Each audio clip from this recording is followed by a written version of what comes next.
All right, we're about to begin. If you have a cell phone, please silence it or turn it off. Good afternoon or evening. This is a public hearing before the Sawyer County Board of Appeals, August 18th,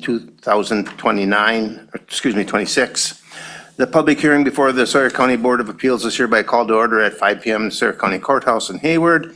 Roll call for the board: Al Gerber, Laura Russ, Steve Kelsey, Gordy Christians, and Jeannie Chaybeck. On behalf of the board, Jay Kozlowski and Rachel Fisher. Also present is attorney for the Board of Appeals, Duffy. Those persons desiring to give testimony will be afforded the opportunity to do so. As recognized by the chairman, that person shall clearly state their full name before giving testimony.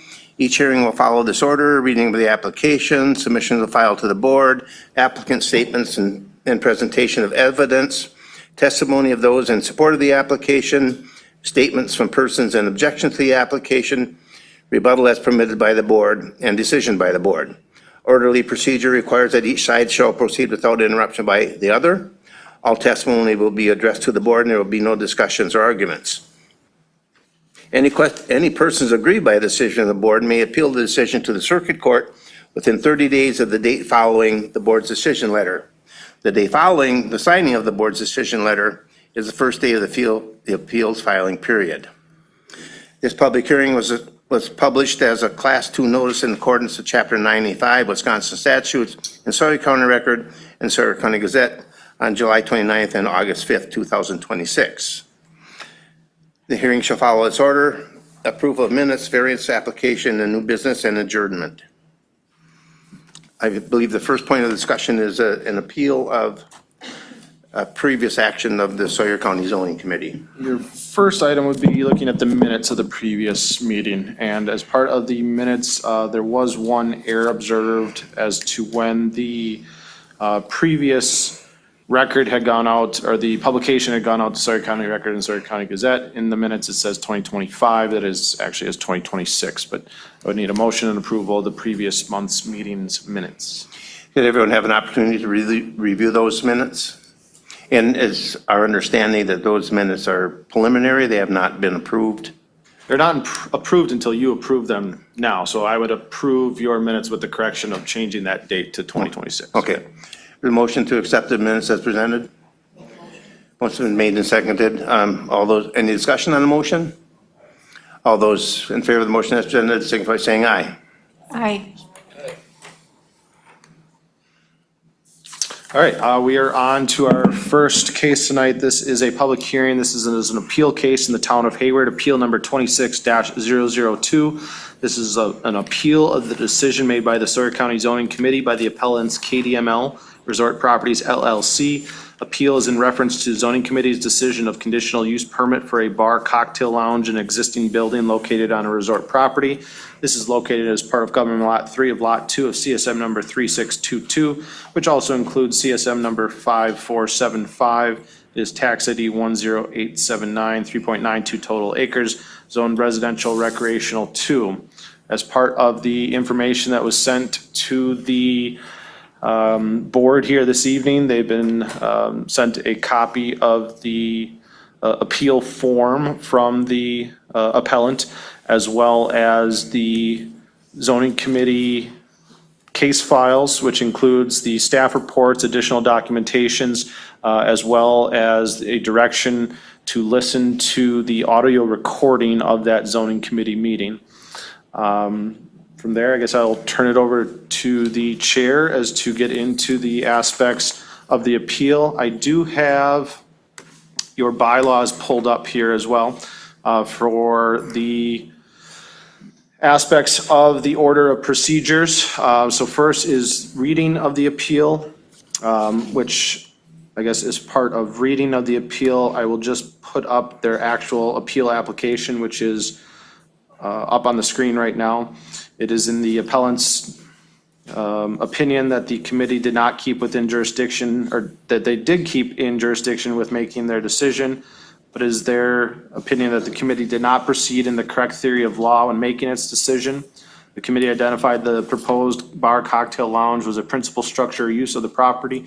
However, the primary use of the subject property is a resort, and the proposed bar cocktail lounge is a detached subordinate structure which is incidental to or customarily found in connection with a resort, including several in close proximity to the subject property. It is the opinion of the committee's decision was not arbitrary, oppressive, or unreasonable, and represented its will and not judgment. The committee's determination of the proposed bar cocktail lounge was the principal use of the subject property and would be diminishing to the property values, was not the result of the winnowing and shifting process, but rather an unconsidered willing and irrational choice. It is in the opinion that the evidence was such that the committee could not have reasonably made a decision in question. As per the applicant's statement, the committee discussed diminishment of property values in the event that the conditional use permit was approved. However, the subject property had previously operated as a bar for several years, and there are several bars located within close proximity of the subject property. Further, there was no evidence the proposed bar cocktail lounge would be in the primary use of the subject property. It is the appellant's opinion that they are an aggrieved person. Again, going back to your bylaws, that was the reading of the appeal. Now we would look to see if there's determination of jurisdiction if requested. I don't know how I open that up. Is anyone questioning the jurisdiction aspects? They did not. They said just stay within their Right. jurisdiction. So I don't think there's additional Okay. jurisdiction unless they object to that. Sure. Next, go ahead. Did everybody understand the reading of the appeal and what the issue is? Okay. And did everyone have an opportunity to review the minutes or the audio or the video? So we're all on the same page. Okay. Yeah. All right, number 3 then is the officials whose decision is subject of the appeal statements and presentation of evidence. Excuse me, do we need to act on whether or not this is the correct venue? And should we ask the audience or the attendees? Well, statutorily, this is the correct venue. So I think that the only issue is that if they objected to that, the zoning committee was the proper venue for jurisdiction on that, on the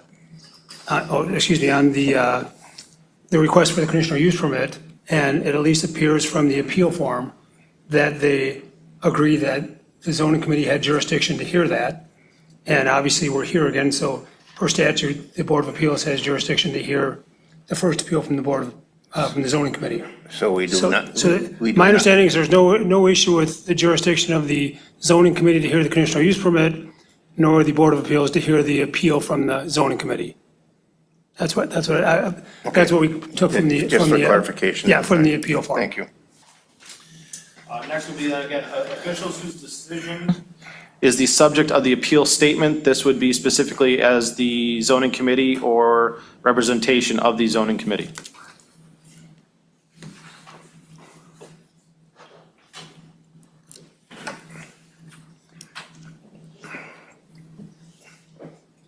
Good evening, everyone. My name is Rebecca Roker. I'm from Matolis Law, and I am the legal counsel for the zoning committee at the meetings that this decision was heard, or the matter was heard, and the decision was made. Mr. Chair, I do have a handout. May I approach? That'd be fine. Okay. You won't get it back.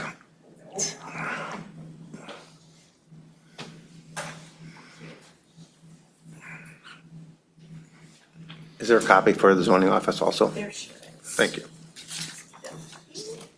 Thank you.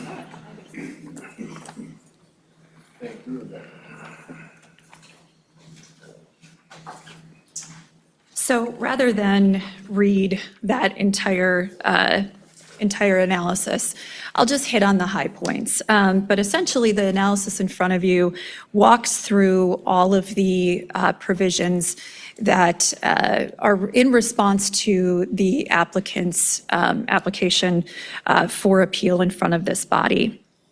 And if you've listened to the zoning committee meetings at which this matter was discussed in both April and in May, you will have got a sense for the amount of discussion and the amount of evidence that was presented. And because we are talking about a conditional use permit, there has to be substantial evidence to justify the committee's decision. This case presents a unique issue in that we had the threshold issue of whether the proposed use was housed in a principal structure, principal use, or as an accessory structure or accessory use. And the reason that is so important is because whether it was a principal or accessory drove what the setback requirement was. And so in this instance, under the RR2 zoning, if it is an accessory structure, it would have a 5-foot setback. If it's a principal structure, and I'm sorry, I reversed that. Jay, please jump in if I reversed it. If it is a primary structure, right, Jay, I'm getting this right? No, you got it right. Primary structure has to be 10, no, I'm saying it again, backwards. No, you got it Primary, right. 10, accessory, 5. So if the committee were to find that this was an accessory structure, it would be subject to a 5-foot setback. If, however, the committee found that this was a principal structure or use, then it would be subject to a 10-foot setback. At the first meeting, we did not have a survey in front of us as evidence, but at the second meeting in May, there was a survey that found it was approximately 7 feet, so right in the middle. So the threshold issue of whether this is an accessory use or structure versus principal became incredibly important. And so we, at the May committee meeting, which obviously is what you are reviewing today, there was a lot of discussion as to what was or what is an accessory use and what is a principal use. And I won't repeat the entire record. I'm happy to answer any questions if you've got them. But in short, the committee went through what the zoning ordinance requirements are in terms of the definitions for the principal and accessory use. The definitions within the ordinances were helpful, and obviously that's the guiding law that we have to go by. But just to give you a flavor, it is an accessory use is attached to a principal use. Okay, well that wasn't super helpful. So then we looked to state law and we looked to other resources of legal authority as to help define what that principal use was versus an accessory use. And so I had presented to the committee some different buzzwords to help them understand or help them apply those legal standards of what is an accessory versus principal use to the facts at hand. And some of those keywords were if it's an accessory use, it's subordinate to, or it is incidental to. So the question before the committee was this proposed bar in a garage on a resort property, was that bar incidental to the primary use? And again, if it was deemed incidental, then it would be subject to an only 5-foot setback and the committee could proceed. And so through the discussion, the committee found that no, this is not an accessory use or structure.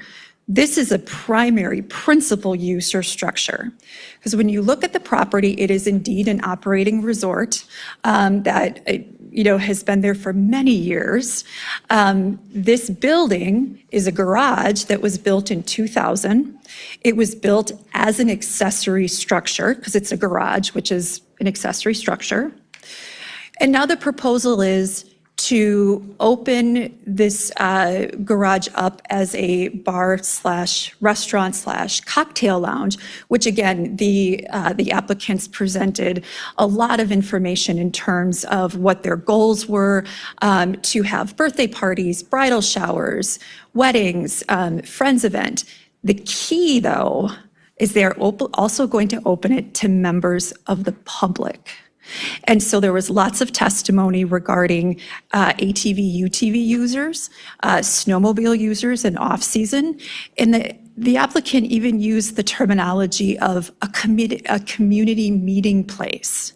That to me, and I think to the committee, is an indication that this is public. So when you have a use that is now public and it's separate from that resort use, it does indeed meet the definition of a principal use or a principal structure. And therefore, the committee concluded that it's subject to the 10-foot setback. So that's a little bit of background as to how the committee had to navigate that threshold issue. And so, because the committee decided and had substantial evidence to find that this was a principal use, principal structure, it denied the conditional use permit because it did not meet the setbacks. I would say even if the accessory use, accessory structure versus principal structure, principal use issue was not as described in such detail, and the committee could indeed have approved this conditional use permit as an accessory structure, there was still substantial evidence in the record to justify the committee's action in denying the conditional use permit. And again, you've listened to the audio, you've read the record, and I'm happy to answer any questions that you may have. But there is, the record indicates that there is certainly substantial evidence to justify a denial of the conditional use permit, again, regardless of the principal use versus accessory use. Happy to answer any questions. Anyone have any questions of the council for the zoning committee? I would like to ask a question. Is the principal versus accessory use question exclusive of all other issues that would have been brought up and discussed during this meeting?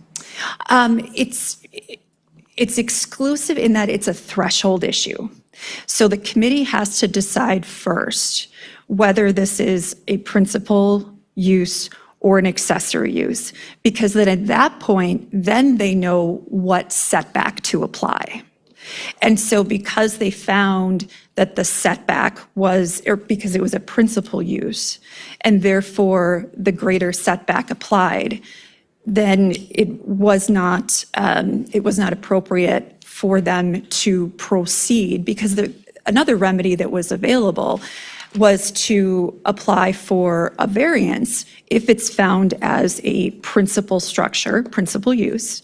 Then they'd come before this body for a variance for that setback variance. But that's not what was requested. So the applicant did mention at the May meeting that they could have proceeded under different options to meet their goal of continuing and growing their business with this bar restaurant. But what we have to look at is what was proposed. And what was proposed was the conditional use permit application.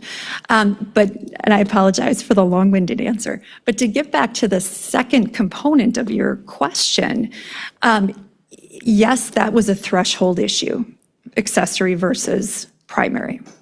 But even if the committee would have found, this is an accessory use, we can apply that 5-foot setback, I still think that there was substantial evidence, and I think the record demonstrates that there was substantial evidence to justify the committee's decision to deny the conditional use permit. Thank you. Thank you.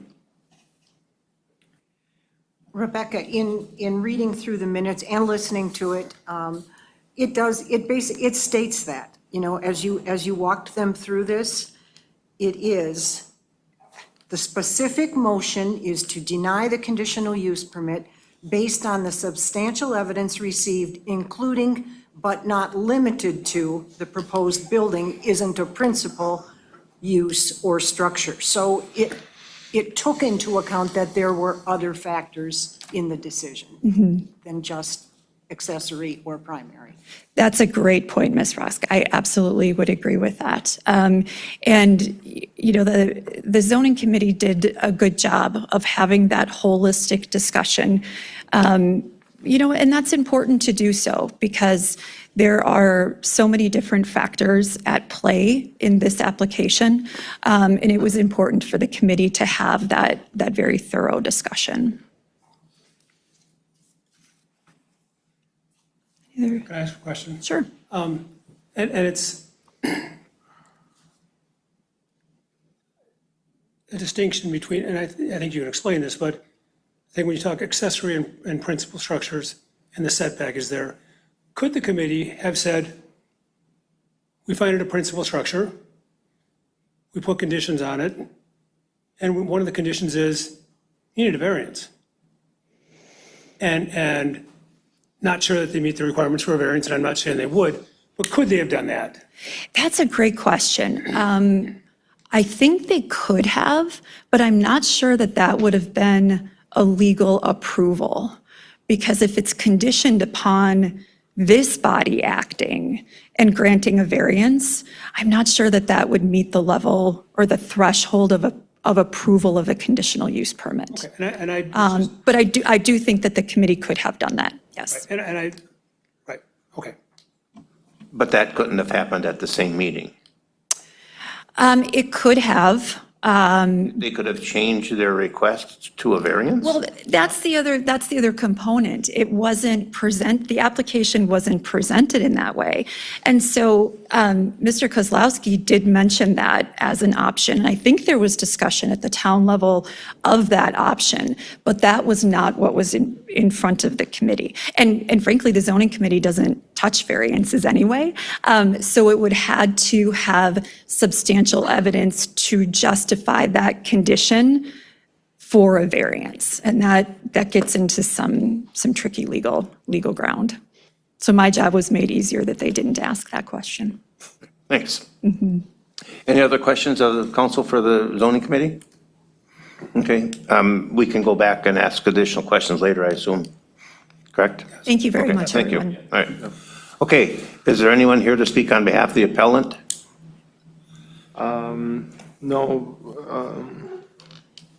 I guess I don't, looking at this, it's the official whose decision is subject to the appeals statement and presentation of evidence, which is what Council Roker had just provided.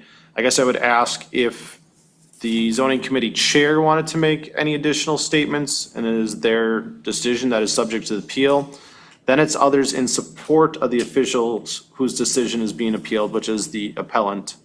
Oh, no, here, you're right. Others in support of officials whose decision appealed make statements of presentation of evidence. Yes, you are correct.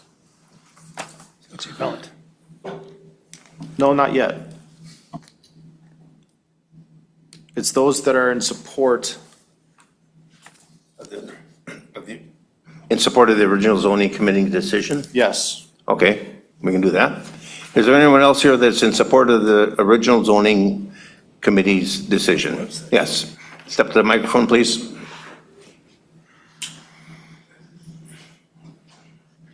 Thank you. Oh, you're right. I'm on. Ron Buckles. I am zoning committee chair, and I agree with everything that council said on the zoning committee's decision to deny this, as a fact that it pretty much, the applicant was always bringing it up as a principal structure many times in the comments, and I stand that you guys stick with our decision. Thank you. Any questions of Chairman Buckles? Okay, hearing none, thank you. Anyone else to speak on behalf of the committee's decision? Yeah, and then I guess we do. Hello, my name is Sue Gerking and I reside at 7393N Buckley Drive. If the applicant were allowed to use the garage, which is now an accessory building, to be converted into a store or a bar, etc., Sawyer County zoning has a legal obligation to then reconsider if it is still an accessory building or did the change make it a primary building. Not reconsidering the new usage would show disregard for the zoning code and open the door to other issues on other properties. They are bound to reconsider the building and enforce the setbacks as such. If someone couldn't meet the setback for a principal use, They could just construct a garage, first within the accessory use setback, and then seek to change the use later since the building was already there. That is not permissible. Moreover, the zoning code specifically identifies recreational, service-oriented uses such as restaurants and cocktail lounges as separate and distinct from customary accessory uses that are clearly incidental to the principal permitted use. The cocktail lounge use classification requires a conditional use permit, whereas customary accessory uses are automatically allowed.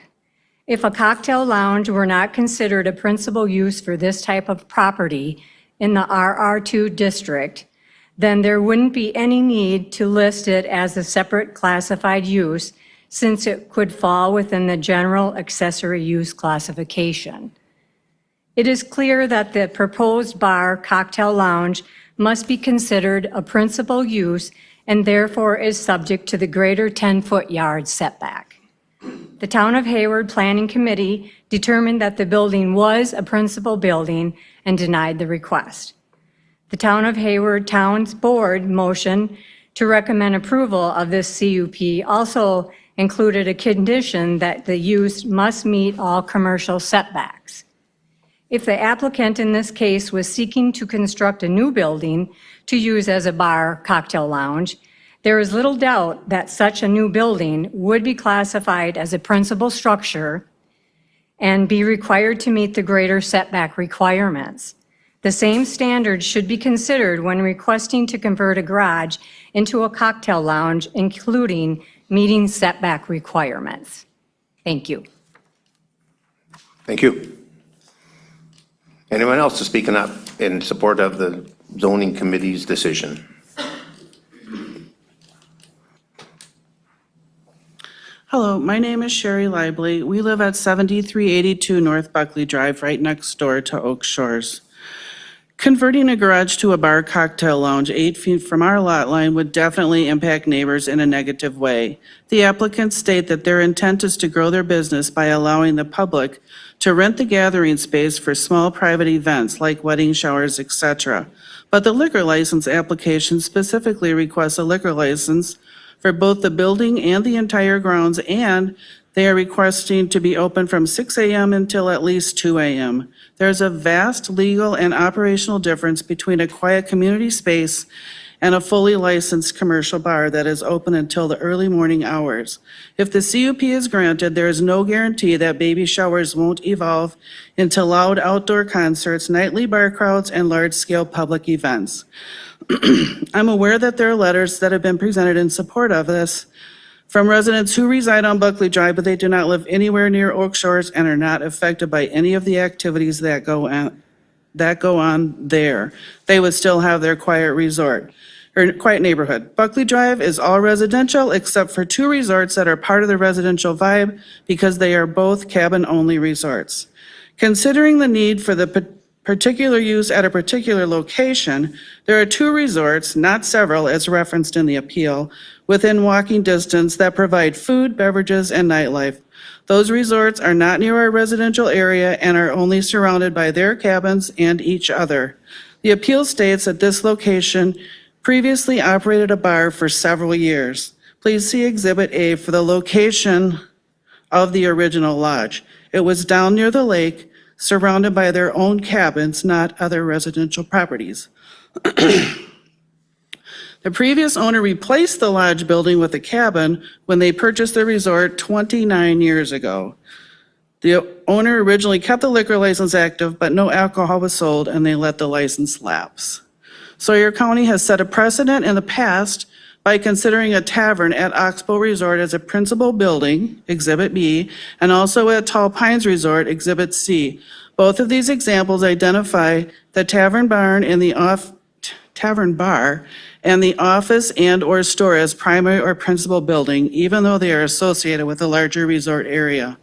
Oak Shore's website states that they're excited to be adding some new amenities for your guests, including an office and a store for convenient items and apparel, and a gathering space game room. A building that houses a cocktail lounge, office, and store with convenient items must definitely be considered a primary building.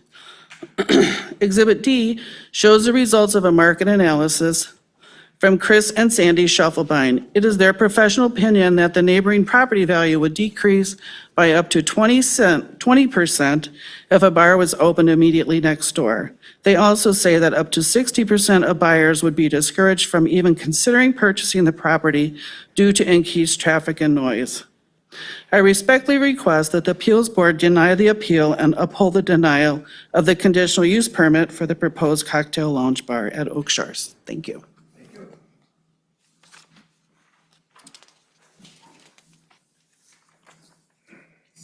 Anyone else to speak on behalf of the zoning committee's original decision? Anyone else to speak on behalf? Anyone to speak in opposition to the zoning committee's original decision? The appellant's statement. What's that? You're right. Okay. Hello. Hi, I'm Wendy Lauterbach, and this is my husband Chad Lauterbach. We're at 7426 North Buckley Drive, Hayward, and we own Oak Shores Resort. I want to thank you for giving us the opportunity to speak tonight. I know you already have photos, information, and the history from the previous meeting, so I don't want to repeat everything you've already heard. Chad and I purchased Oak Shores with the intention of continuing to operate it as a small family-run resort. Since purchasing Oak Shores, we've worked very hard to improve the property grounds and buildings and grow the resort. Our cabin reservations have grown tremendously, and we're proud of the number of guests who return year after year. What we're asking for is really pretty simple. We would like to use an existing building as a small gathering space accessory to our resort. I also want to reiterate that having a bar on this property isn't something completely new. There was a bar operating at this resort for many years, long before we owned it. We're not trying to turn Oak Shores into something it's never been. We have a liquor license, but that doesn't mean we intend to operate a busy bar from morning till night. That's not our business model, and honestly, that's not what we want. Our cabins and our resort guests will always be our primary business. Right now, we understand that our registered resort guests can use the gathering space along with Chad's and my own friends and family. What becomes difficult is drawing a reasonable line beyond that.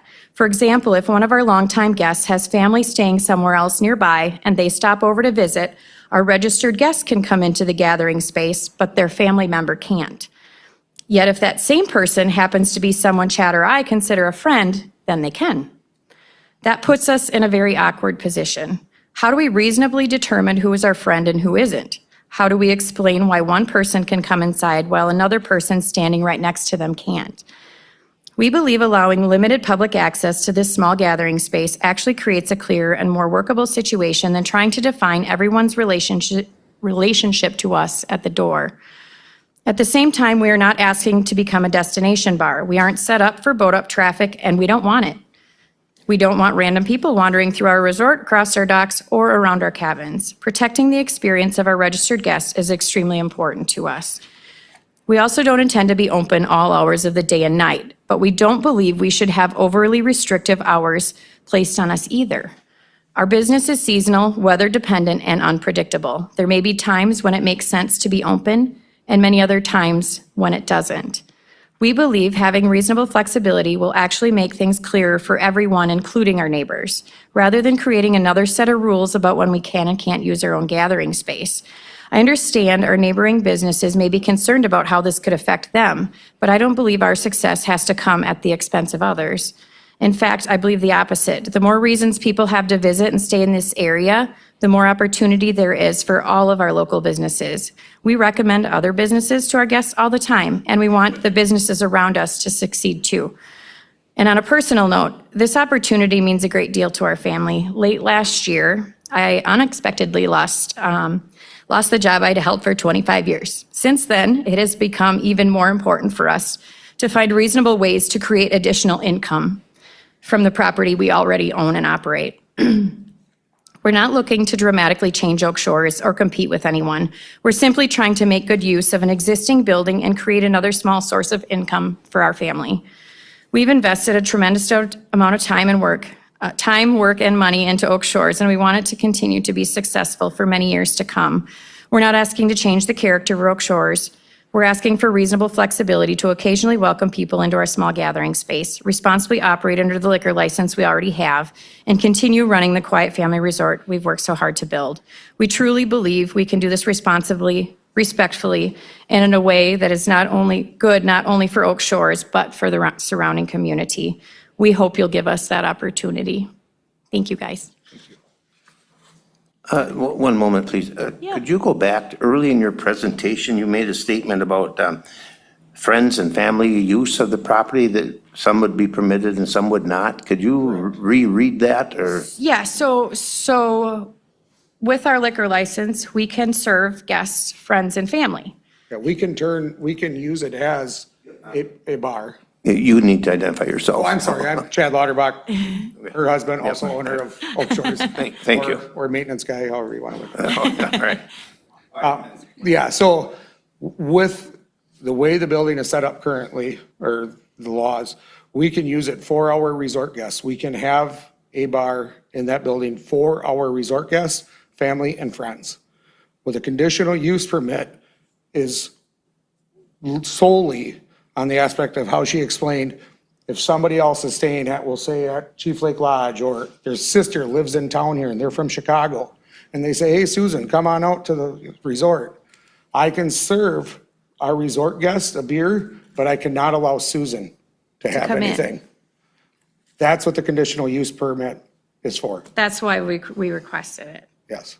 Is that an accurate creation, or? Well, that's what I was explained.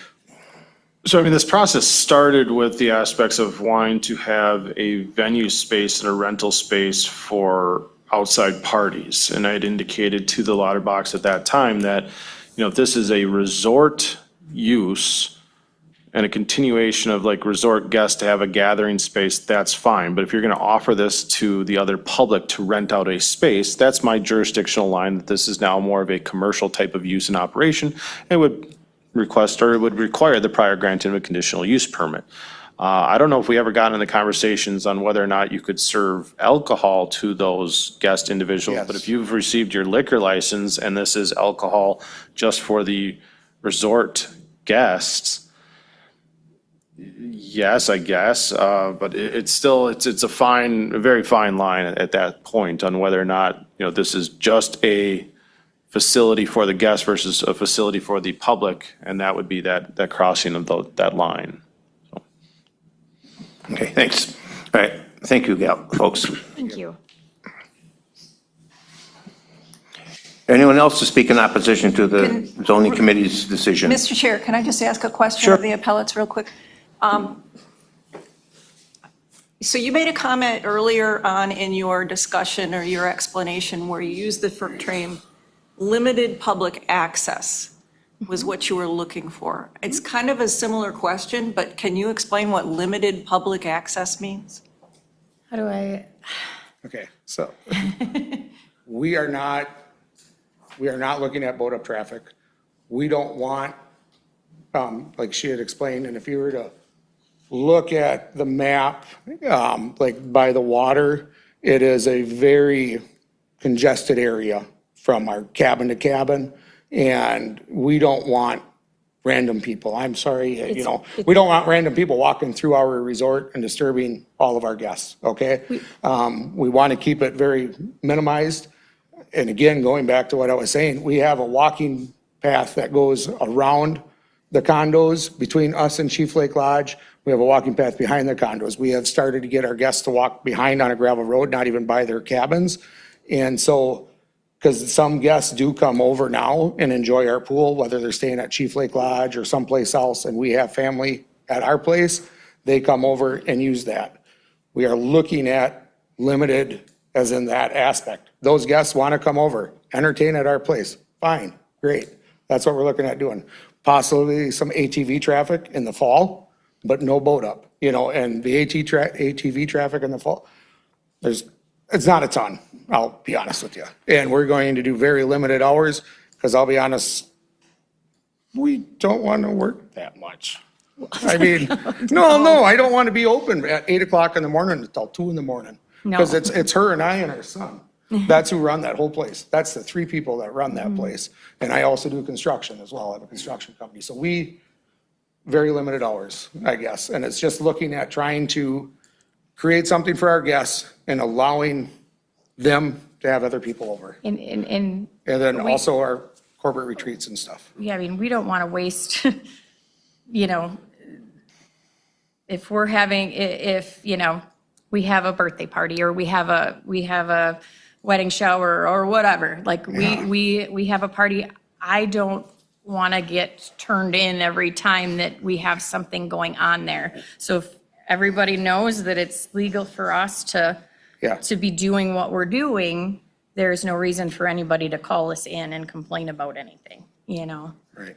We just want to, we want to try to do it right, I guess. I don't know how else to say it. Yeah. I'll be honest with you. I'm sorry. Does that answer what you're looking for or not really? Okay. I have a question for you. Yes, sir. Oops. So, the issue is that, you know, through a lot of the meeting was tied up in principal accessory structure. Yeah. Okay, your garage is clearly an accessory structure. If we turn it to a tavern, or it probably is considered a principal structure.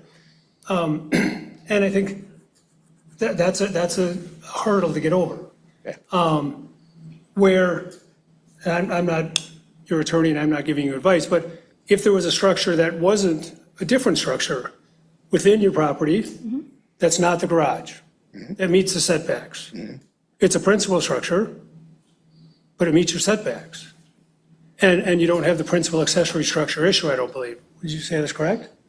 Yes. I mean, there was other substantial evidence as to still deny Oh, cocktail I'm not lounge, saying that, but I yes. mean, at least the principal accessory structure issue goes away. And I agree that when someone argues that converting an accessory structure to a principal structure, we're reducing the setback for a principal structure, and that's, I think, an additional hurdle than the other issues that come with starting a tavern at a restaurant, at a resort.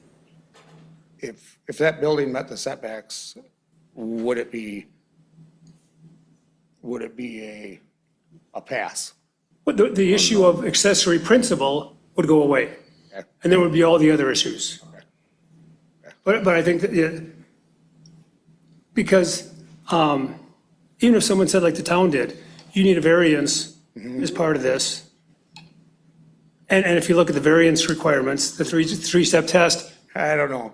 yeah, there's plenty of other space out there. So, you know, it's probably not, in my professional opinion, successful. So, you know, I think that's a bigger hurdle that I just don't know that legally you can overcome. Right, right. Yeah. Okay. All right, thank you. All right, thank you, sir. Anyone else to speak in opposition to the zoning committee's decision? Yes, good evening. My name's Todd Smith. I'm an attorney. I represent KDML Resort Properties. I won't bore you to death with the history of this. In any event, I think there's some important facts you should consider. This is an operating resort on the Chippewa. It has 9 cabins consisting of more than 11,000 square feet of cabin structures. This has been a resort and operated as such since the 1930s, and a bar has been located on this property until the mid to late 1990s. This operating resort has a pool and a lounging area with a playground, making up another almost 2,500 square feet. This resort, as it sits, is a fully functional resort. And these applicants are not proposing to change that use in any sense. Instead, what they're proposing is to transition a 24 by 60 area of an existing garage into a bar and cocktail lounge. As this board knows from other presenters this evening, the real crux or the real issue that drives this is whether this proposed bar and cocktail lounge would constitute a new primary use of the property or be an accessory use to the existing resort property. And I know there's been the term structure thrown around, but I point out to you, the ordinance specifically references use, not just structure. And it's not my intent to bore you with legal jargon tonight, but I think it's important that the board recognize the definitions that are in the Sawyer County Code. And it specifically references accessory use and defines that as a detached subordinate structure or use which is clearly incidental to and customarily found in connection with the principal structure. And as pointed out previously, subordinate is a word used, incidental is a word used, and I think the significant issue, while one that's legal, also requires some common sense be applied, and that is by adding a bar or cocktail lounge to this 11,000 plus square foot resort is not changing the principal use of this property in any sense. It is adding a structure or an accessory that can be used in the operation or as an accessory to the operation of this resort. I can give you well over 20 examples of resorts on the Chippewa Flowage itself that operate as resorts but have bars and restaurants that serve as accessories and amenities that they offer not only to their guests but also to other individuals who visit and come to the Hayward area. This will not change the focus of this business on this property. It will remain a resort. The primary use of this property will remain a resort. This is a standalone, fully operating resort. These people are not proposing a building or to build a large bar that will attract outside guests in droves and droves of people that will become the focal point of this property. Instead, as they pointed out to you, their expectation is to offer yet another service to guests and the surrounding community. This bar and cocktail lounge would rely on the same main resort for its infrastructure, its administration, and its site compliance. This bar and cocktail lounge will primarily rely on resort guests for its business. And as I stated, it is just simply an amenity. I know there have been comments tonight that the board in its decision had other, quote, substantial evidence to deny this. I point out to you, law is clear. The board must fully state and clearly state the basis for its denial. I've listened to that recording. I've read its decision. The basis for their denial was this was a principal structure, that this was going to change the principal use of this resort from a resort property to a bar and cocktail lounge.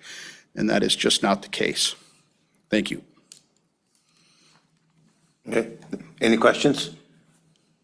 All right, thanks.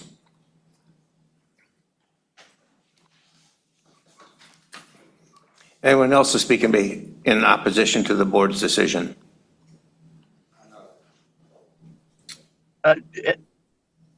Am I on the screen? May I speak? Yes, go ahead. Hi, this is Clint Weedholtz. I am the first neighbor to the south of Oak Shores Resort to their cabins. I'm at 7424 North Pat's Landing Road. And I fully support full public access use for what the Louderbachs are proposing. As far as being a neighbor, they've done everything Class Act since day one that they've taken over the resort. And I'm frankly proud to be neighbors of them. And so just as this moves forward, just know there are lots of neighbors that are in full support of the Louderbachs.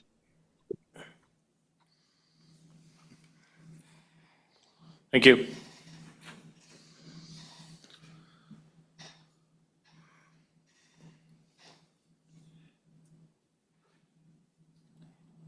Just for clarification, Mr. Smith, could you step back to the microphone, please?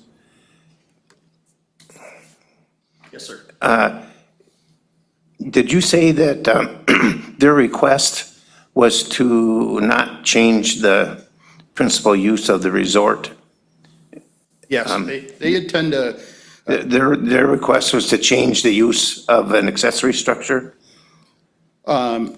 essentially, yes, it would remain an accessory structure, but essentially change the use of that accessory structure. The primary use of the property would continue to operate as a resort. Okay, thank you. Did I answer your question? Yeah, Okay. yeah. Thank you. Then I have a question for the zoning committee's attorney. They have a chance to rebuttal here if they want. Pardon? Next is rebuttal from the zoning. Oh, okay, well, that's kind of what I'm asking now.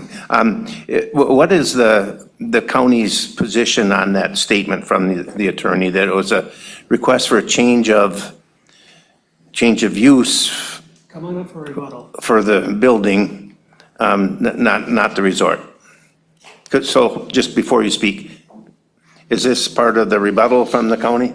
Okay, so for clarification, all right, go ahead. Yeah, I'm happy to speak to that. The argument being the resort is going to stay a resort. All the Lauterbachs are proposing to do is change the use of this accessory structure to serve resort guests. There is a significant difference, though, because they are going to be selling alcohol both to guests and to the public.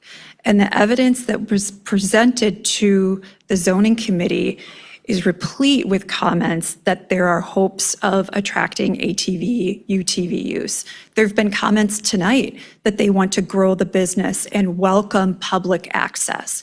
And I understand that the Lauterbachs don't want, public coming in and, walking or trespassing the resort property. But at the zoning committee meeting, it was stated by, I believe it was Mr. Lauterbach, that the location of the proposed bar is far away from the central meeting place or the central area of resort activities, which to me, that's an indication that this is a new principal use of that area. And again, the distinguishing factor being that they are now going to sell alcohol. Secondary to that, they are not going to restrict their hours of operation to just birthday parties, just to family and friends, or even friends of resort guests. Anyone, I could drive up, you could drive up, we could all go during those hours of operation that are permitted under state law for any facility that serves intoxicating beverages. That's the significant difference from my standpoint. And also to that last point, there's case law in Wisconsin that says you may have an incidental use or an accessory use, but it can lose that status if it becomes the magnitude of the use, makes it stand apart from that principal use. And I think that terminology is a perfect example to apply here.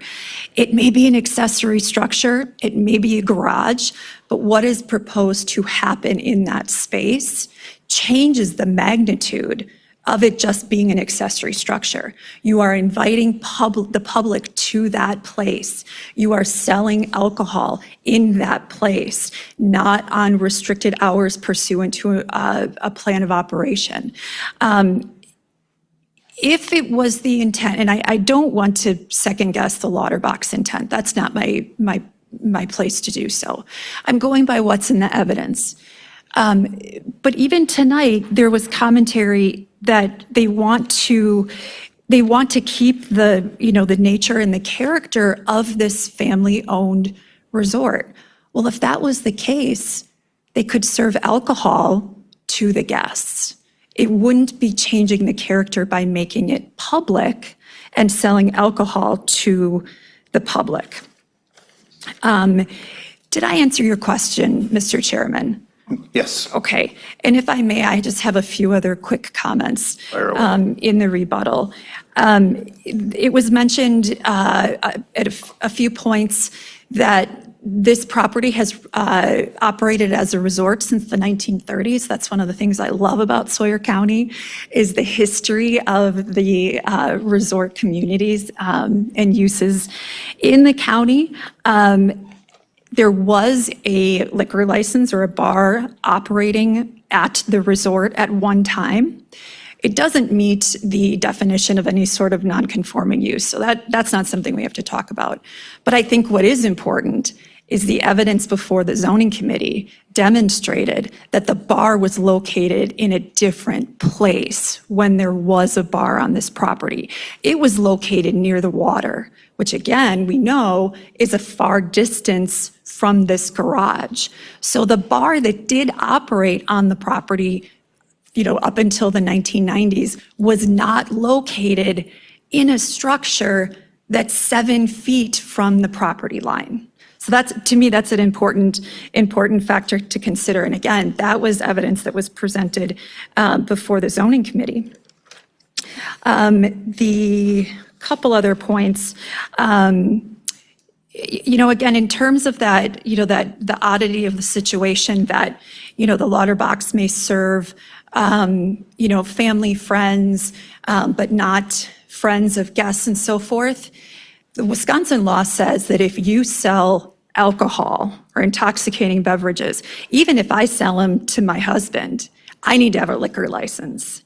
So that kind of friends and family distinguishment, if you are selling intoxicating liquors, you need that permit. And so I think we need to, again, from my perspective, that really puts the focus on the change of use that they are now selling those intoxicating beverages. With respect to the substantial evidence question, certainly the zoning committee did focus on the principal versus accessory use/structure. And I will say, pursuant to council's comment that we talk about principal use versus principal structure, I will fully admit that when I first listened to this record, I'm like, what are we talking about? Because there's different legal standards. In this ordinance, it says accessory or it says use or structure. So that's one thing to keep in mind too, that is very unique about this ordinance. And so again, we look to that change in the character of the use or the structure, and I think we have both of those.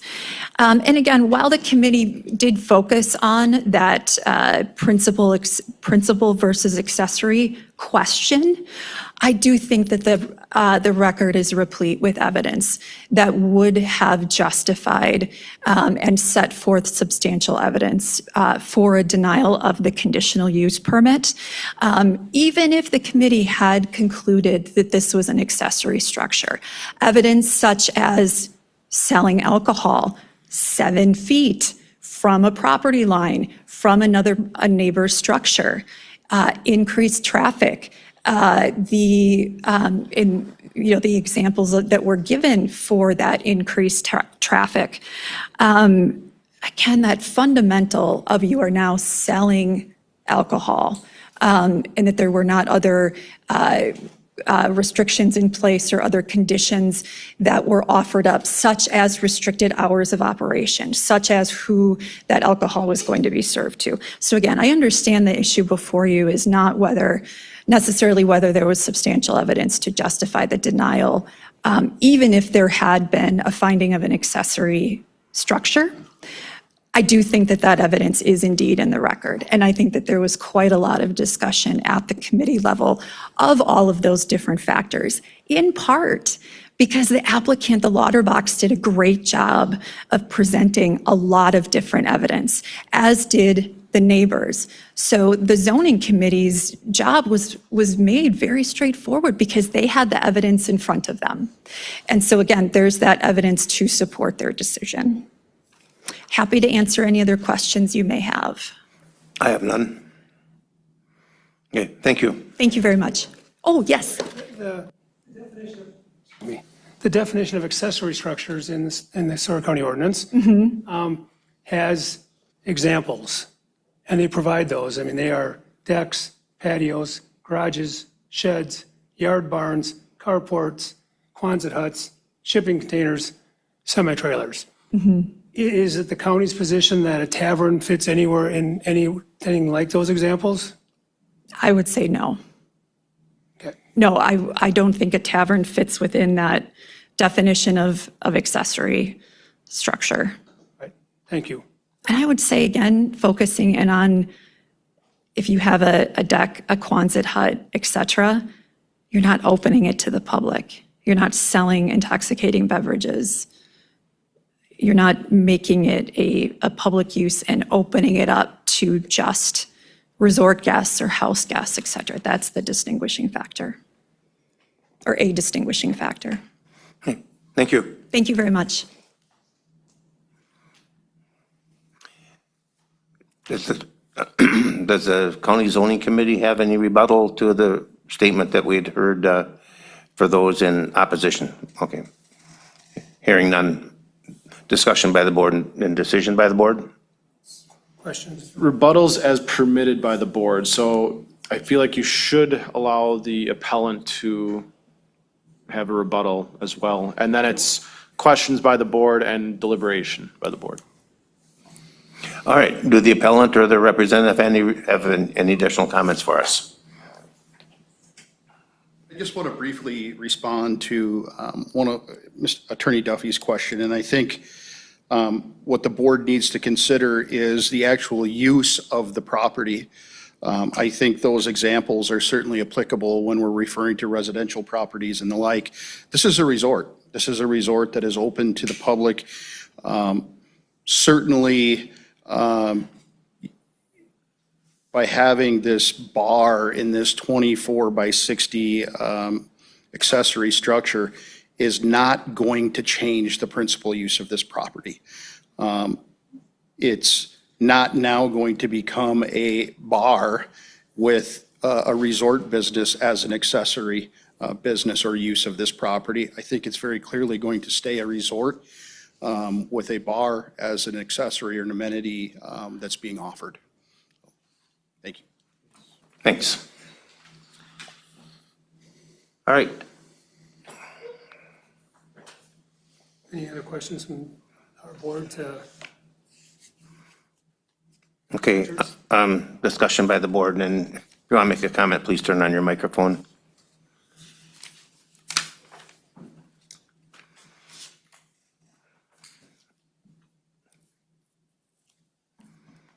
I'd like to make a comment.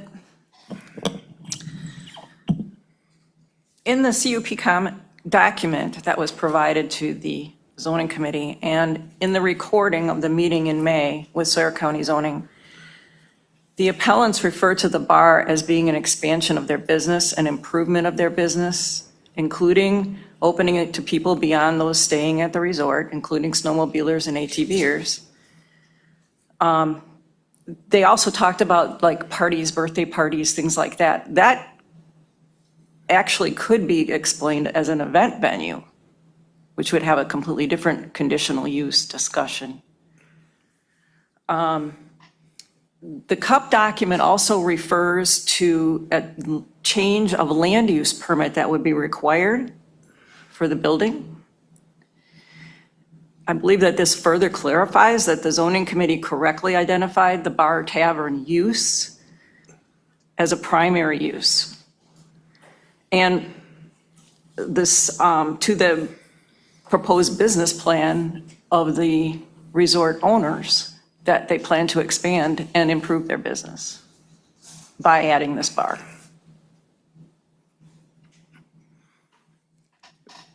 End of comment? Yep. Okay, thank you.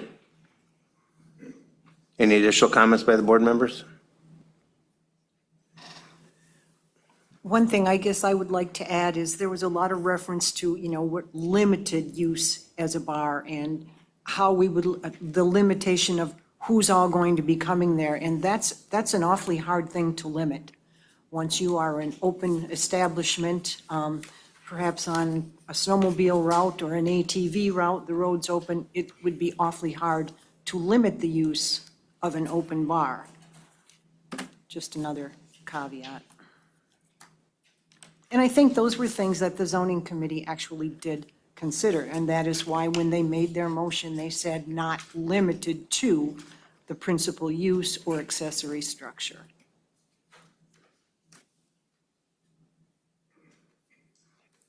Okay. We had heard testimony that there is not boatable access, is that the right term? Didn't want board. Or there was not or did not want? That they did not want boat-up access. Does anyone know, is this property on a snowmobile trail? There is a. Or is Buckley Lane? Okay, ATVs and snowmobiles. both on Buckley Lane or Buckley Road, whatever it is? Yes. All right, thank you.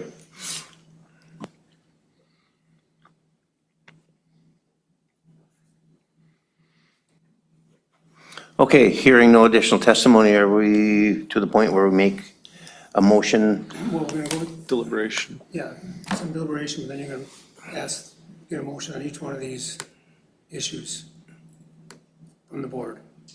But- Motion and second. First discussion, Yep, correct? yep. Is there any additional discussion? If there is no additional discussion, do we go through this laundry list? Yep. Or So, yeah. do we I don't think. wait for a motion? Well, if they don't have the laundry list in front of them, I don't know if anyone has the bylaws in front of them. Okay. Up on the Well, screen. If you look at the brief that was provided by Turn the your county's thing on. attorney, excuse me, the brief that was provided by the county's attorney, in the standard of review, which is on page 3 of 14, it talks about what things you're reviewing as a board. And there's 4 different things. And I think we take them down the list 1 through 4. And I think the first one wasn't an issue, but I still think that, for example, that motion would be that I make a motion that the zoning committee kept within their jurisdiction in making their decision. A second, and that's easy enough. On the other ones, I think we want some, not necessarily findings, but some discussion on why you believe the motion you're making is the one you're making, if that makes sense. Yes, it does. Okay, I'll make a motion that the zoning committee kept within its jurisdiction. Is there a second to that motion? Motion by the chair, second by Laura. Any discussion on the motion? All in favor, signify by saying aye. Aye. Let the record reflect the motion passed by a vote of 5-0. Did the committee proceed on the correct theory of law? Is there a second? No. I will make a motion that the committee proceeded under the correct theory of law. Is there a second to that? Second by Steve? And I think before you vote, I think you want to discuss Okay. why you think they did what you said in your Yeah. motion. Okay, discussion on the motion. That's where they go. That's the process. That they go to the zoning committee, and the zoning committee, represented by council, walks them through the correct theory. I don't know that, I'm not aware that there's any other avenue for a request like this to be heard. And one of the things that both attorneys talked about was, did they rely on substantial evidence in making their decision?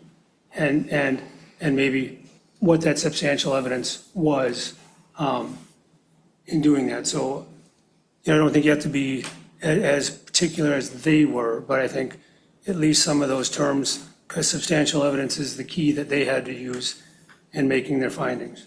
Couldn't that be addressing number 3? Well, I think it'd be both.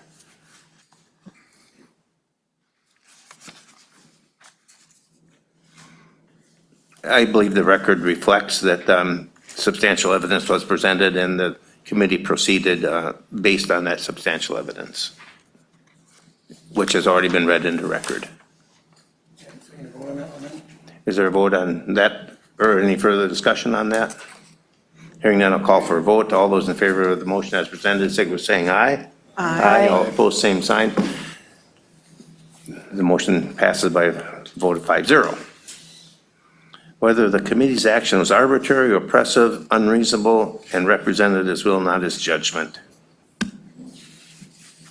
Anyone care to make a motion?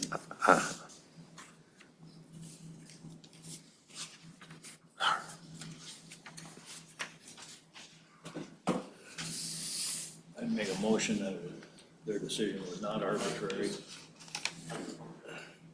I'd make a motion that their decision was not arbitrary, oppressive, or unreasonable, and that it represented its will rather than its judgment. I don't think they did that. I think they used logic and supported their reasoning. Is there a second to that motion? Second. Second by Laura. Any discussion on the motion? I agree with Steve's motion 100%. I thought they did a very thorough job of picking through this thing and not making a knee-jerk decision or had any preconceived notions before the hearing started. It was a very challenging job they had. Yes. And it took an hour and a half to listen to it. Okay, any further discussion on the motion? Hearing none, I'll call for a vote. All those in favor of whether the motion as presented, signify by saying aye. Aye. All opposed, same sign. Motion passes by a vote of 5-0. Whether the evidence was such that the committee might make a reasonable decision. There was a ton of evidence. And I believe we heard someone say that, I believe it was the committee's counsel that said the applicants did a whale of a good job bringing all of the evidence before the committee to let them make an informed decision. I'll make a motion that the committee received substantial evidence with regards to the decision that was made. Okay? And I think that their decision was reasonable. And that their decision was reasonable. Okay, is there a second to that motion? I'll second that. Second by Steve. Any further discussion on the motion? Hearing none, I'll call for a vote. All those in favor of the motion as presented, saying aye. Aye. All opposed, same sign. Let the record reflect that the motion passed by a vote of 5-0. So now we make a motion to, on a decision to the appeal? Done that and making those findings, the three questions. We don't need to make a motion. So, end of this hearing? Okay. Got your day in court. All right, thank you, folks. Thanks for coming.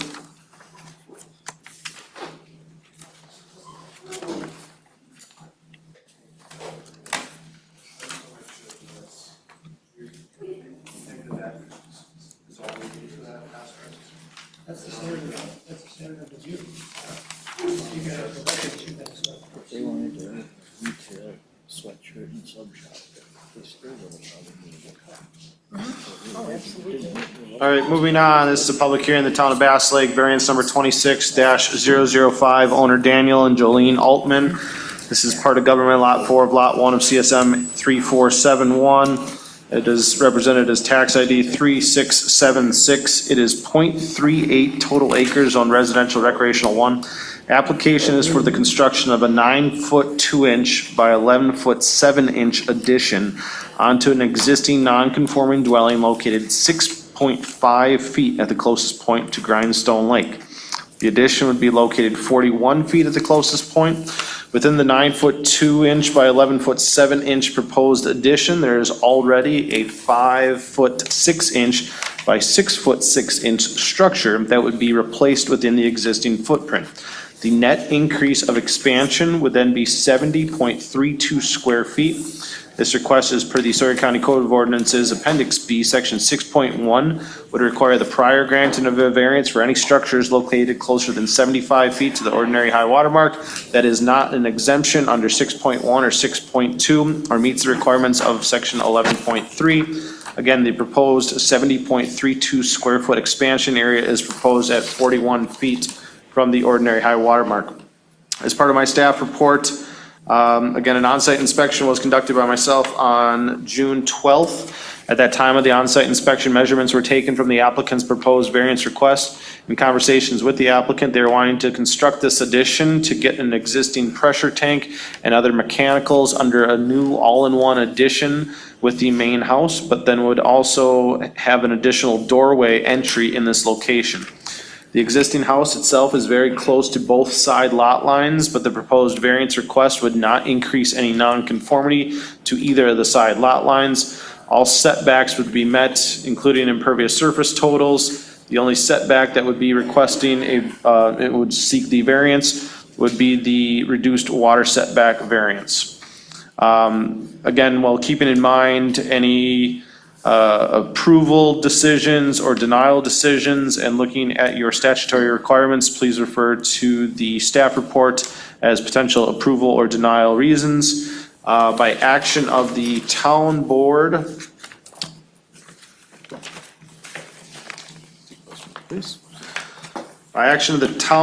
motion was denied. Justin Hallman, Town Chair, Don Adams, Supervisor, Marshall Savitsky, Supervisor, Jim Evans, Supervisor.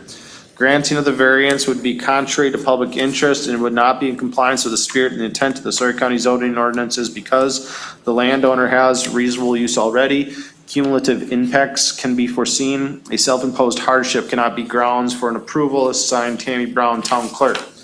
There were 13 additional notification letters sent out to adjacent property owners.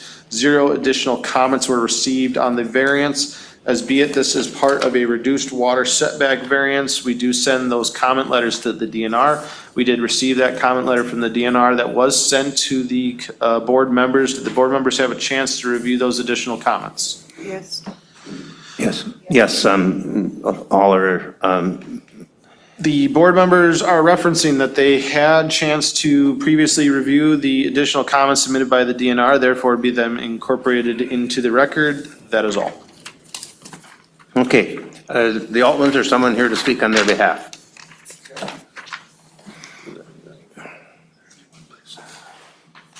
Thank you very much. My name is Dan Altman. I'm the property owner at 14798 W Camp Lane on Grindstone Lake. I feel like I have no friends anymore. They all left. First of all, Mr. Chairman, could I just hand out a couple of things, extra additional items here? Sure, we don't give them back. That's fine. Just want to give you the actual survey. I did not see that in the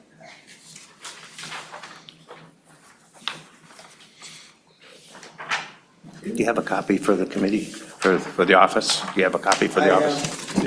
There's only 8 here.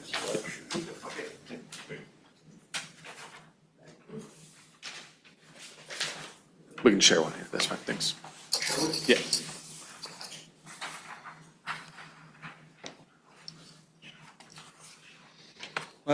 I'd like to start by saying this morning I received an email, and it came from the chairman, Alan Gerber, that said this has been approved. It was the whole thing, and I just needed to click on an invoice to pay it. So I don't know if that's common, but We have been experiencing that more and more. so I think I can. You should have seen at the start of the meeting, there was a bunch of people waiting to get in the room, and I was really reluctant to let them in because at a previous zoning committee, we got hijacked on a Zoom meeting, which was really, really fun. I thought a couple of you were in attendance to that meeting.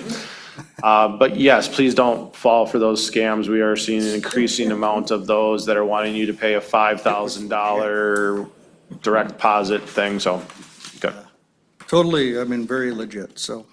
I think some of you saw the property, some of you saw some things in the packet that show what we're trying to do.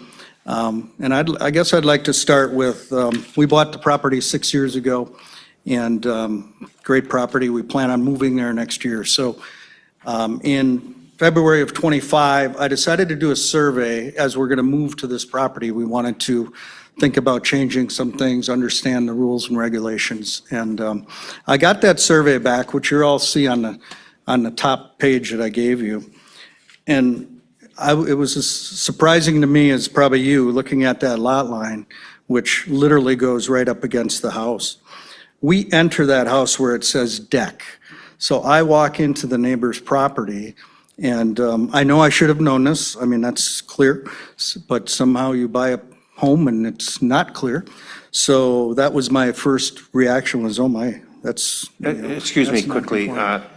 So has there been any changes to the location of the dwelling or any, since you bought the property? Nothing's been changed? Nothing at all. This is an accurate rendition of Yes. the property as you bought it? As I bought it. Well, there was a ramp down, you can see where it says deck, and it was for a wheelchair access. I removed that ramp and put a step there. That's, Okay, thanks. so just, that was one thing I saw right away.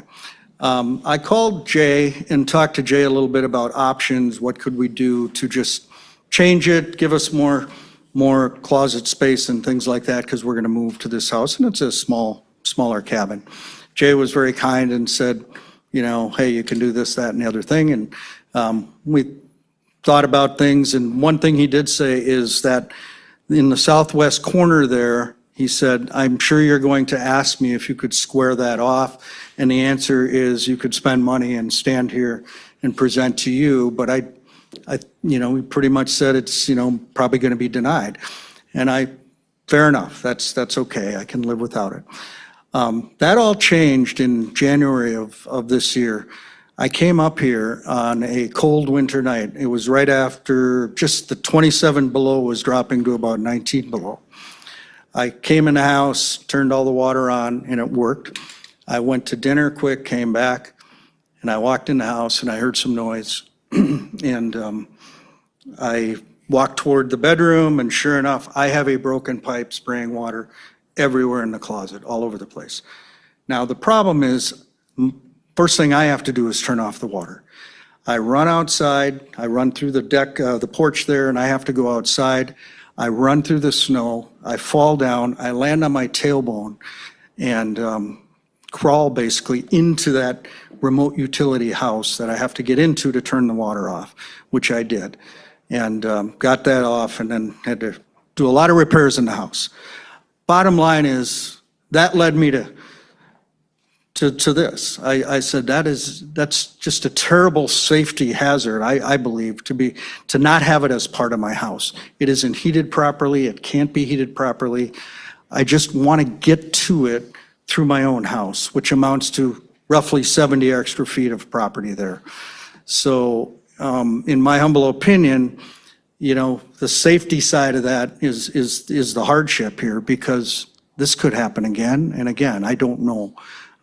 Yes, that was an unusually cold time last winter. With that, and starting to look at, okay, what would I do? And the second page there just shows a couple of different options, which I didn't spend a lot of money from an architect on yet, just because I didn't know if we could do this. I would put a front door there to get rid of that non-conforming entrance that I found out I had. And I think that's that's a good thing to do. I don't like that at all. I'm going to have to do something with that, not knowing that that was there. So at the end of the day, I'm just asking to square that house off, to add a utility room that I can walk into from the house. I can heat it properly. I can maintain it properly inside the house and not have to go outside in the middle of winter to get at it, and to not have freezing pipes, et cetera. So in the meantime, I will get rid of that deck. I will make it a conforming property as much as I can by removing the side entrance to the home, and I would put a front door where this is, and I would enter through that spot. So I hope that at least explains what I'm trying to do. So any questions? I have a couple questions. Yes, sir. This, we'll call it the well house or pump house addition. It appears to be attached in the photograph, and when I took a walk there, what is directly behind that in the building, in the habitable space?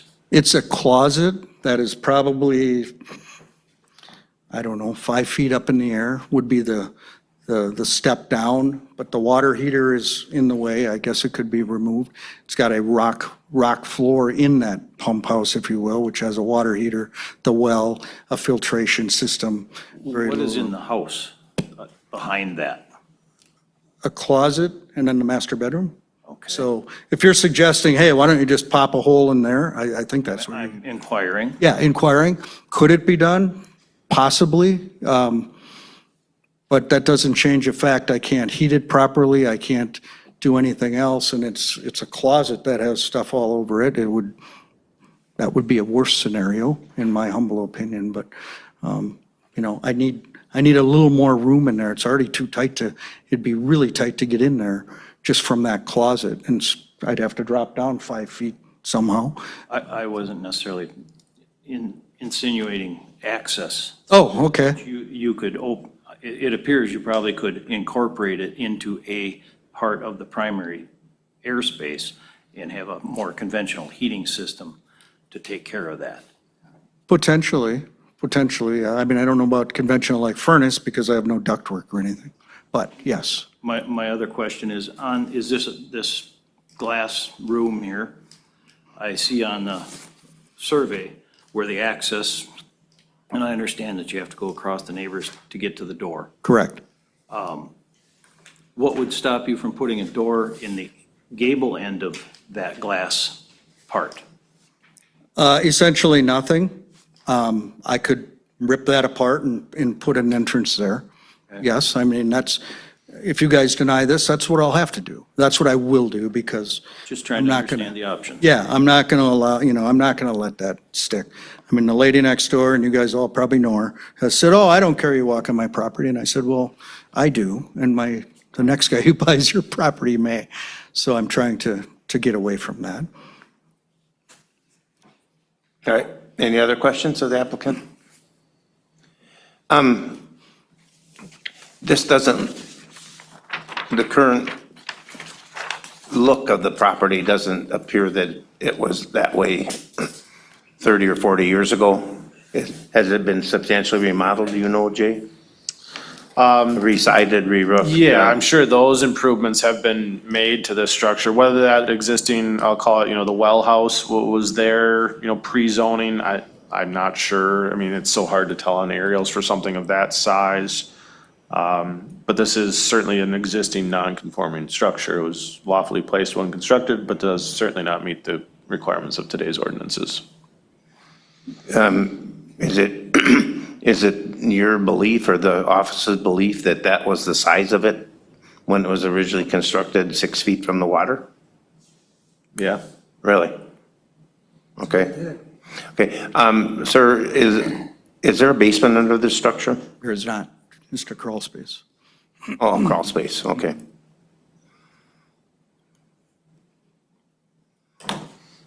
Thinking about lot lines when they built it, Yeah, facing the water. yeah. I mean, certainly it looks like the sunroom was a late addition at some point, and I can go back and look at some of the, permit history on that real quick. The only permit I saw online was for the garage. You may have access to a lot more history than that, but what was online was just the garage.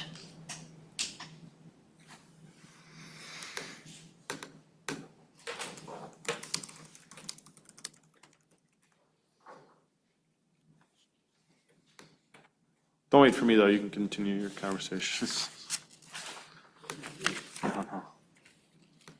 Mr. Alden? Yes, sir. Is that quote-unquote sunroom a seasonal room, or is that a year-round heated space? It's currently seasonal, soon to be heated. Yep. Okay.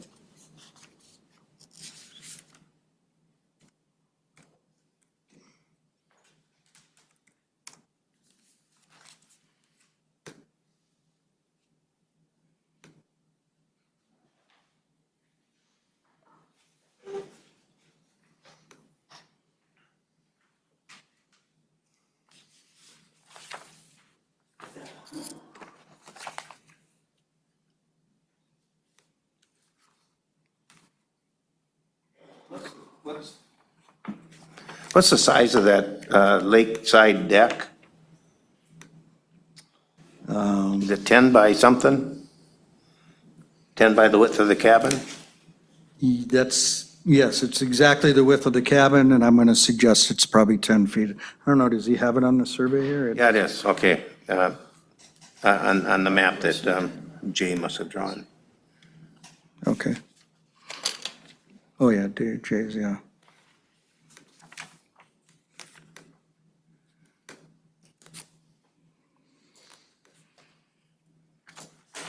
So the cabin was remodeled in 1992. As part of that cabin remodel in 92, there was also a permit which believes to be in conjunction with a variance in 92, which was for the 14 by 12 screen porch.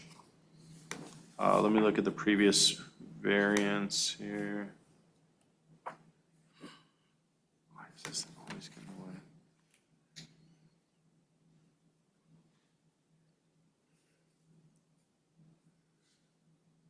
But that was all prior to your ownership. Yeah. Yes.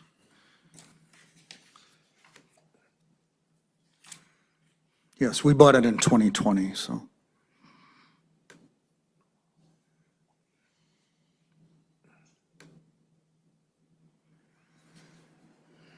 This was still during the Dave Heath era.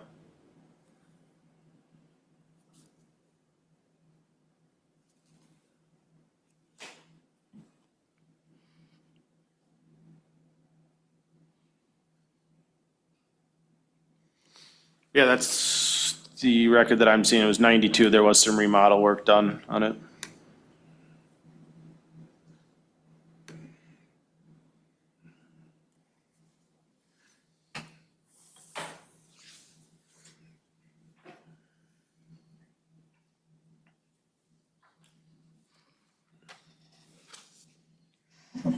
Did you say that remodel work required a variance? Yeah, Must have, if- the variance isn't scanned into record. Did Kat put in there? Is there a 92 variance stuff in there? It'd probably be one of these folders. So the record indicates that there's a 92 variance, but it's not scanned into file, which means it's probably missing. Or down in archives, which is in the basement of this courthouse. So I can't fully tell what it was for. It says, after the fact deck, 8 foot / 10 foot by 32 feet, 8 feet from ordinary high water mark, 3 foot denied and removed follow-up, remove 4 feet of deck by 8/1/97. And this is the first I'm ever seeing of this, so I'd have to follow up with the variance case file from 92. But even if that variance case file wasn't, but they didn't remove the 4 feet, I mean, that was something that was done in 97. I mean, you're 20, 30 years ago.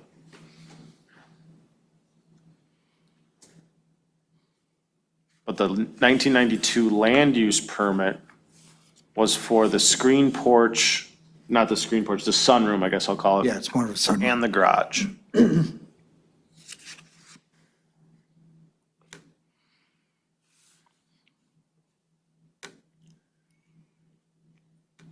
No matter where I put this thing, it always gets in the way.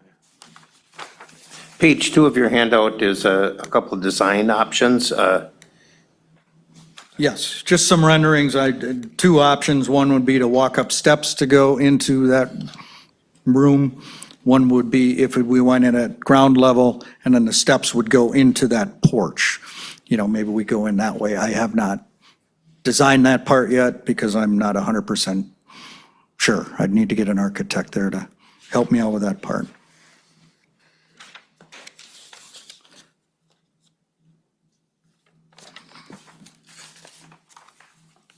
Okay, any further information you'd like to provide? No, I don't think so. Just that I appreciate your time and giving consideration to this because it is our, going to be our home in the next 6 months. So it'd be great if we had it all as part of our home. So, Thank you. you're welcome. Thank you. All right, anyone else to speak on behalf of the application? Anyone to speak in opposition to it? Discussion by the board and decision by the board.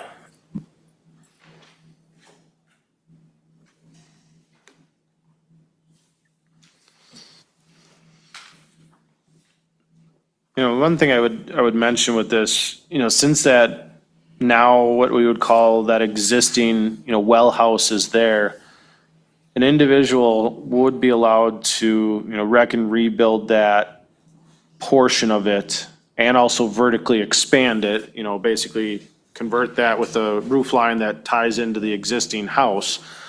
But it's the expansion of the footprint that still presents the issue. That's what the variance request is needed. So even if you were to, deny the variance for that full squaring off, if you see on the photo that I have up right now, boy, it would sure be really nice to get that little 1 foot swath so that it can kind of connect back to the house. I bet, the eaves overlap in that area.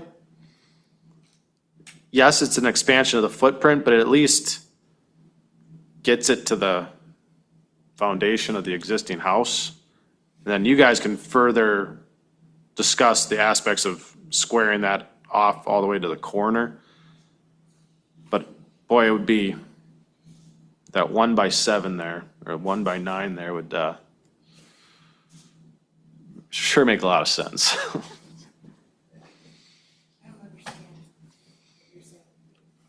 you see up on the screen how there's a gap between the house and that well house area? Where the lattice is. Yep, where the mouse is right now. There's literally a, 18-inch by 7 feet area there that technically can't be expanded because it's an expansion of the footprint. But since that is an existing structure, you can vertically expand it, but you can't really tie it back into the existing roof, so. Then there could be a possibility of them being able to access that through the screen porch, because he could go up in elevation, correct? Correct. Yeah. So he could doorway himself into that utility room if that were to be the case, if it was expanded just that foot. Yeah, and the request is for that, entire, corner to be squared, but I mean, that's a conversation I want you to have. I just wanted to mention that little missing gap that's also there.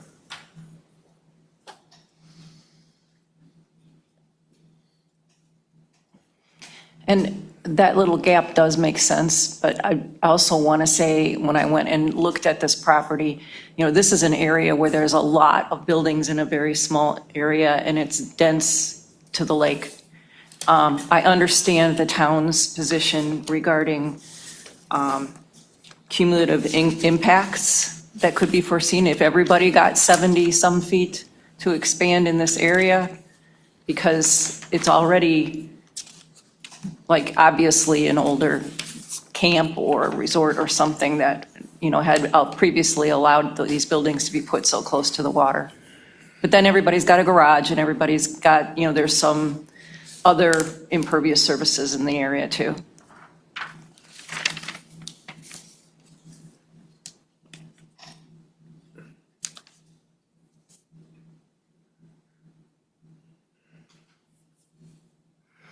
Not having reliable access to potable water, it fits my definition of a hardship.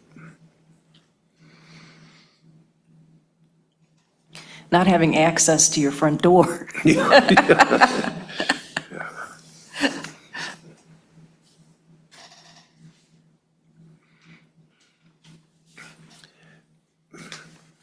But then the other part of me says he does have current use, or the owners do have current use. I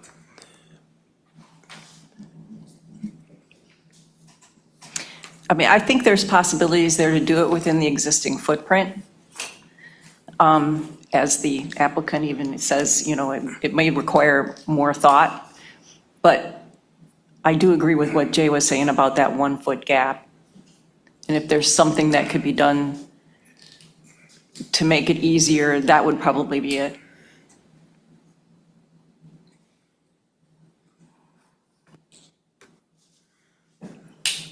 Jay, can vertical expansion be permitted if there's no change to any of the footprints? Yes.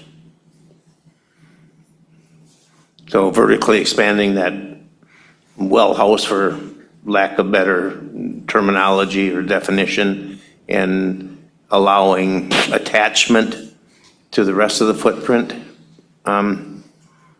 plus the possibility of vertical expansion in the sunroom, or,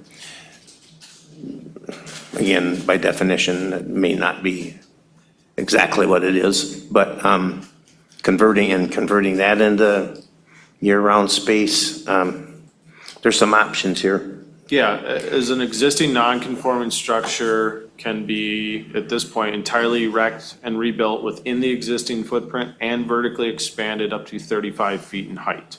It is the expansion of the footprint that requires variances. And then there's really specifically 3 zones that you look at for shoreline setbacks. If you're inside of 35 feet, you are not allowed any type of expansion of the footprint.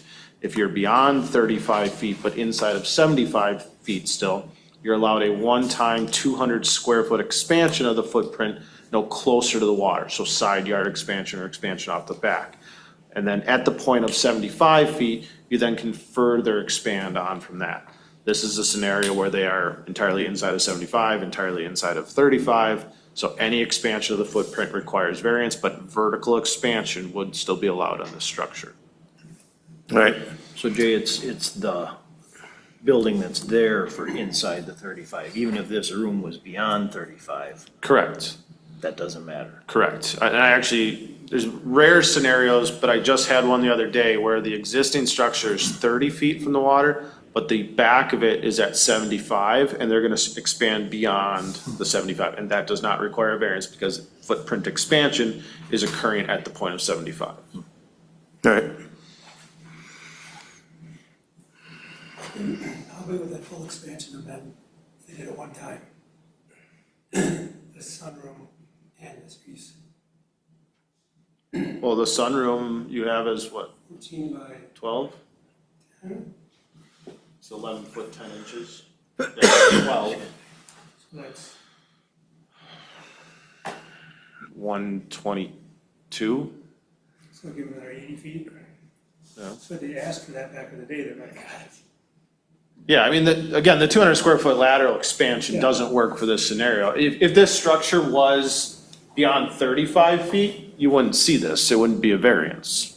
You'd be allowed the one-time 200 square foot expansion. But since they're inside of 35, that isn't part of the exemption. That's what's listed here in the staff report. It isn't exempt under 6.1 or 6.2. Those are the exemptions of that. 41 there? If the existing principal structure, any portion of the existing principal structure is within 35 feet, you are not eligible for the 200 square foot lateral. Or 6 foot. Yeah, correct. So we can assume that this survey is accurate. Right? And it looks, based on the drawing that were presented, 2 corners of that property, or that dwelling, are touching the neighbor's line. Is that a fair assessment? 0.1 foot and 0.17 feet, or 1.7 feet from the deck on the west side, and 0.1 feet on the east side, and then we have a deck encroachment, which I believe they're looking at removing at some point.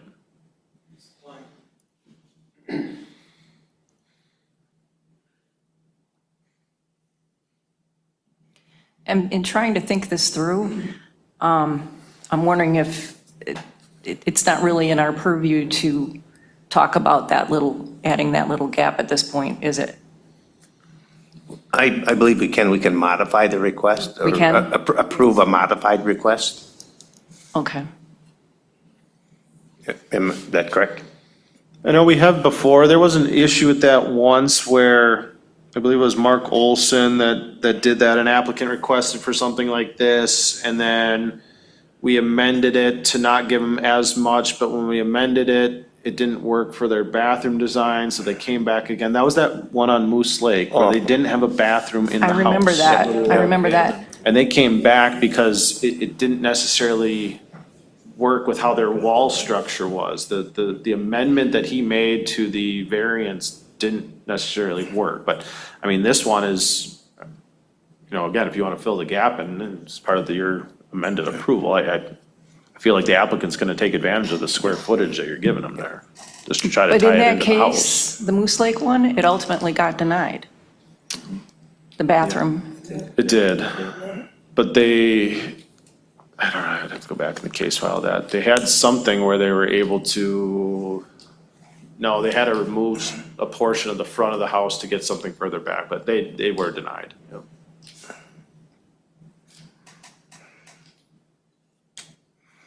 Okay, any further discussion by the board? If none, does someone want to make a motion to either approve, deny, or modify the request as permitted? Well, he can certainly choose not to. Turn it on. What's that? He can certainly choose not to accept that modification. Yep, exactly.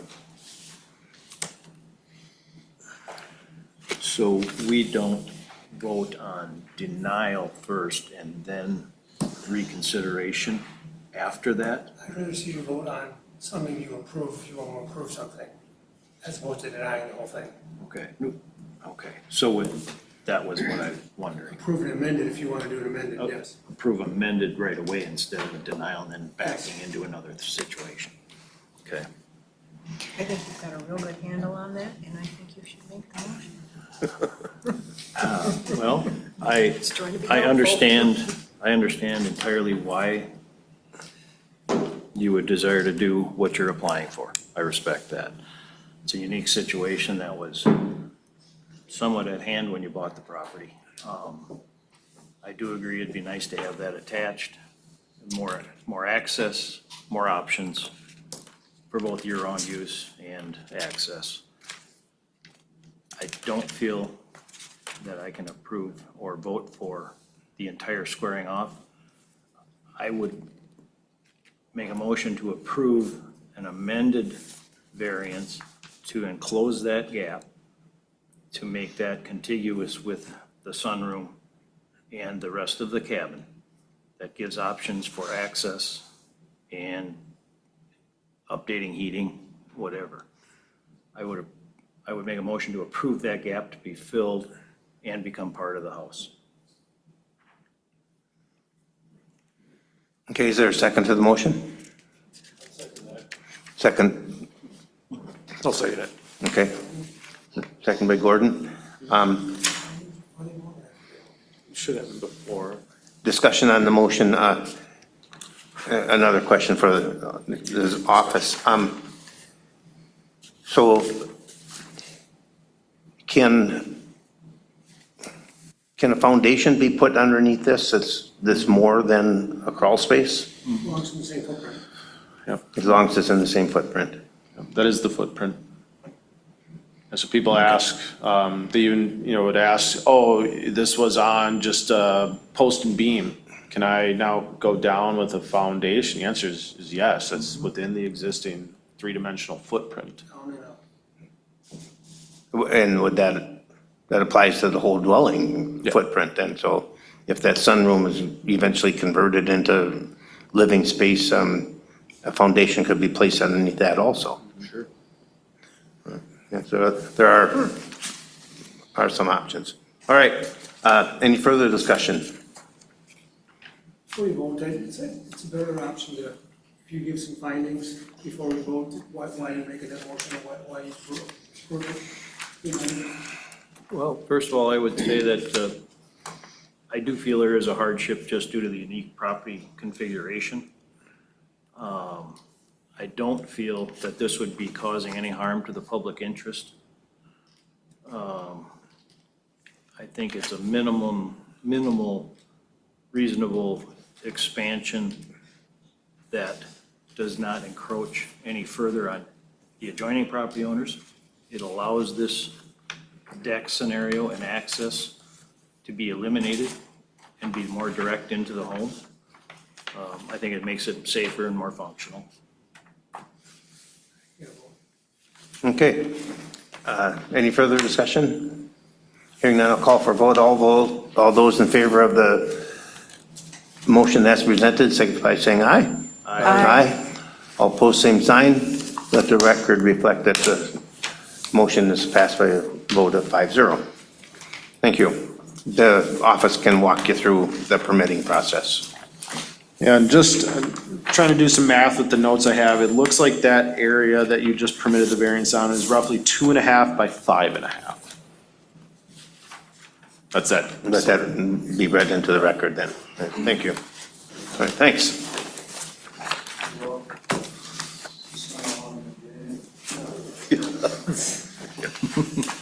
All right, good night. Okay. So, new territory for me as chairman, how do we go into closed session? Someone makes a motion, someone seconds it, and you go. Okay? Is there,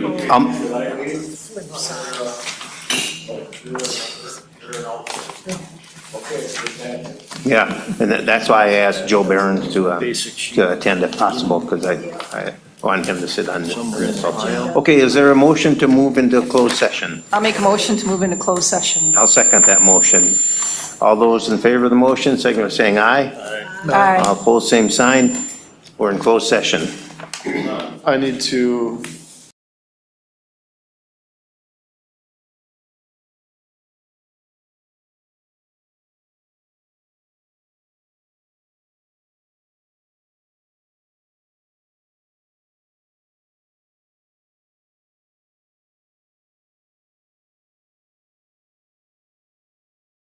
Day job. It takes that muscle.